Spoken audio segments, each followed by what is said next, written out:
Bonjour à tous les amis, j'espère que vous allez bien. Bienvenue dans ce LNDJ du lundi 25 juillet. On commence tout de suite par le DAX, donc les niveaux du jour.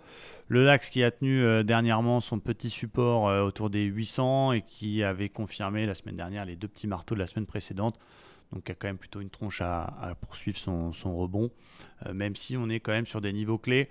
On a d'un côté la MM50 qui bloque et une petite zone de polarité qui fait son job pour l'instant, qui a été support début mai et qui a été résistance dans la semaine dernière. Donc effectivement, le rebond technique qui a été initié avec ce W pour l'instant est un petit peu bloqué par ces niveaux-là et le marché est un peu dans une phase d'incertitude entre guillemets.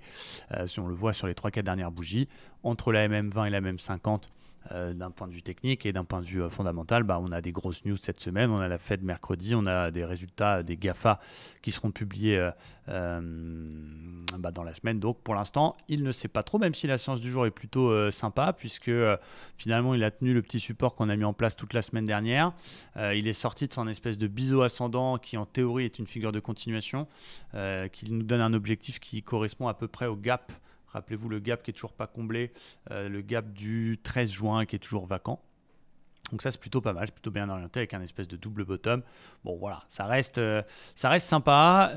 J'ai tenté un petit achat ce matin sur cassure des 61,8. Je vais vous montrer ici, cassure des 61,8 de toute la baisse de vendredi. Donc je suis rentré cassure pullback, je suis rentré à 66. Je suis déjà break-even parce qu'il est venu buter sur les 300.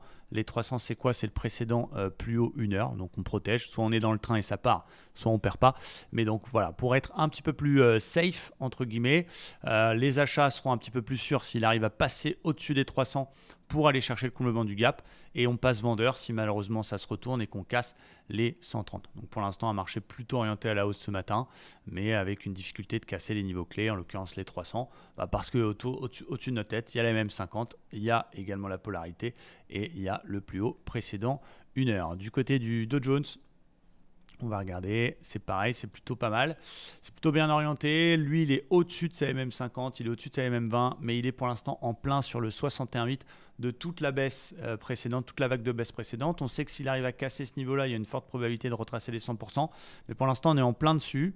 Mon plan, ça va être quoi? On est à l'intérieur de ma fourchette d'Andrews. Ça va être d'attendre un petit repli. S'il y a un repli au plus proche des 600, 650, c'est un petit support qu'on a ici et c'est l'intermédiaire de la fourchette d'Andrews. Donc c'est un niveau que je surveille. Et à plus court terme en intraday, j'achèterai cet après-midi si on casse le 61,8, non pas le gros 61,8 que je vous ai montré daily tout à l'heure, mais le 61,8 de la petite baisse de vendredi. S'il arrive à casser le niveau 32 000, qui est un chiffre rond, je chercherai des achats sur cassure d'OPR jusqu'au 32 150. Et s'il pète par le bas, j'attendrai de voir la réaction sur les 650. Voilà pour les indices, donc plutôt un biais haussier aujourd'hui.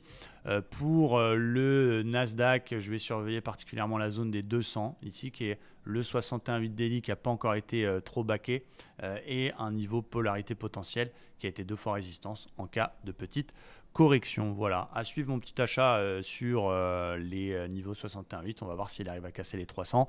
Prudence, mercredi, il y a la Fed. Et merci à tous pour la vidéo que je vous ai publiée hier sur les règles de trading. J'ai vu qu'elle avait du succès. Merci très sincèrement.